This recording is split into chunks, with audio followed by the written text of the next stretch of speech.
আশ্বিনের শুক্লাষ্টমীর বিশেষ মাহেন্দ্রক্ষণে দেবী দুর্গার সন্ধি পূজা অনুষ্ঠিত হয়। এ এক অতি পবিত্র উপাসনার ক্ষণ। এই সময় মায়ের চরণে নিবেদিত হবে 108টি লাল পদ্ম। একই সাথে প্রজ্বলিত হবে 108টি দীপশিখা। মন্ত্র উচ্চারণে, ঢাকের বাদ্যে, শঙ্খ ও উলুধ্বনির আওয়াজে মুখরিত হয়ে উঠবে শরতের স্নিগ্ধ বাতাস। মণ্ডপের মাইকে ভেসে আসবে পুষ্পাঞ্জলি দেবার আহ্বান। অষ্টমী তিথির বিদায় আর নবমীর আগমনে নিষ্ঠার সাথে মহাসমারোহে অনুষ্ঠিত হবে সন্ধি পূজা।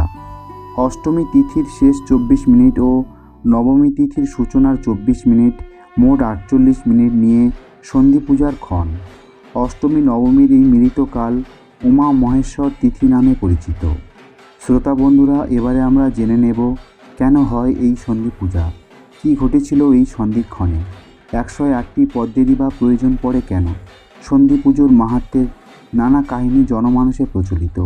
এই সন্ধিক্ষণ নিয়ে রয়েছে নানান বিশ্বাস।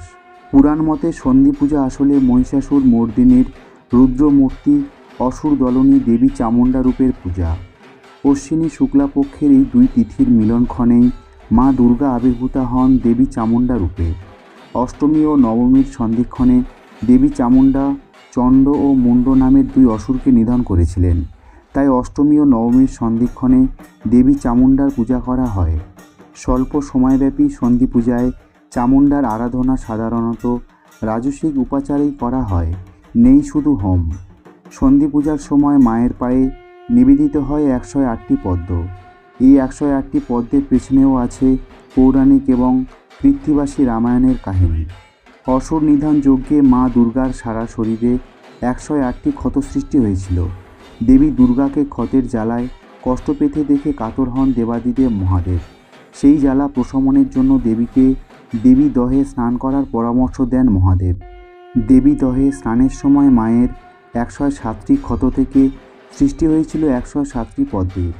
দেবীকে কষ্ট পেতে দেখে মহাদেবের চোখ থেকে এক ফোঁটা অশ্রু নির্গত হয়েছিল।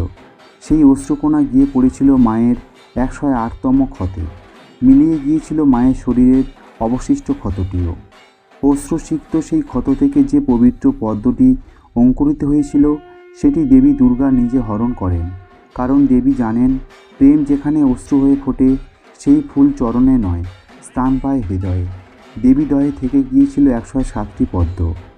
ত্রেতা যুগে শ্রীরামচন্দ্র অকাল বোধনের সময় সন্ধি পূজা সমাপনকালে দেবীর চরণে 108টি পদ্ম উৎসর্গ করার আশায় পবনপুত্র হনুমানকে দেবী দহ থেকে 108টি পদ্মফুল তুলে আনতে পাঠিয়েছিলেন।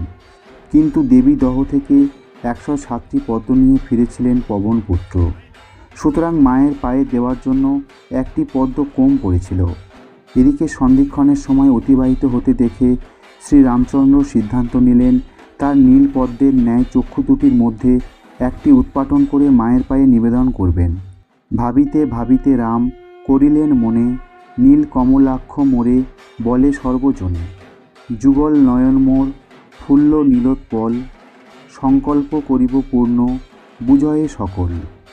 কমল লোচন মোরে বলে সর্বজনে, এক চক্ষু দিব আমি সংকল্প পূরণে।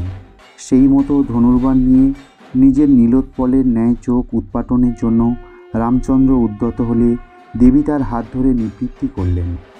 হেনকালে কাত্যায়নী ধরিলেন হাতে, করো কি প্রভু জগৎ গোসাই, পূর্ণ তোমার সংকল্প চক্ষু নাহি চাই। শ্রী রামচন্দ্রকে মা দুর্গা আশ্বাস দিলেন, অকাল বোধনে পূজা কইলে তুমি, দশভুজা বিধিমতে করিলা বিন্যাস। লোকে জানাবার জন্য আমারে করিতে ধন্য, অবনীতে করিলে প্রকাশ। রাবণে ছাড়িনু আমি, বিনাশ করহ তুমি, এত বলি হইলা অন্তর্ধান। মায়ের আশীর্বাদে শ্রী রামচন্দ্র অষ্টমী ও নবমীর সন্ধিক্ষণেই রাবণকে বধ করেছিলেন। সেই থেকেই সন্ধি পূজায় 108টি পদ্ম মায়ের পায়ে নিবেদন করা হয়। মায়ের সামনে জ্বালিয়ে দেওয়া হয় মাটির তৈরি 108টি প্রদীপ। সর্বকালের সর্বক্ষণের দুষ্টের দমন করেন দেবী দুর্গা। তিনি দুষ্কৃতের বিনাশিনী, সাধুদের পরিত্রাণকারিণী। তিনি আশ্রয়, তিনি রক্ষা, তিনি ন্যায়। সন্ধি পূজায় করালো ভীষণ রূপের মাধ্যমে কল্যাণময়ী দেবীর আরাধনা বস্তুত চরম প্রতিকূলতার মধ্যে অবিচলিত থেকে আধ্যাত্মিক চরম লক্ষ্যে উপনীত হওয়ার বিরচিত প্রয়াস। আজকের ভিডিওটি এখানেই শেষ করলাম। প্রিয় শ্রোতা বন্ধুরা, যদি আজকের এই ভিডিওটি দেখে আপনি সমৃদ্ধ হন তাহলে অবশ্যই একটি লাইক করার অনুরোধ করব। আর তার সাথে যদি আপনি আমাদের এই চ্যানেলের নতুন শ্রোতা হয়ে থাকেন তাহলে অবশ্যই চ্যানেলটিকে সাবস্ক্রাইব করে রাখুন। সবাই ভালো থাকুন, সুস্থ থাকুন।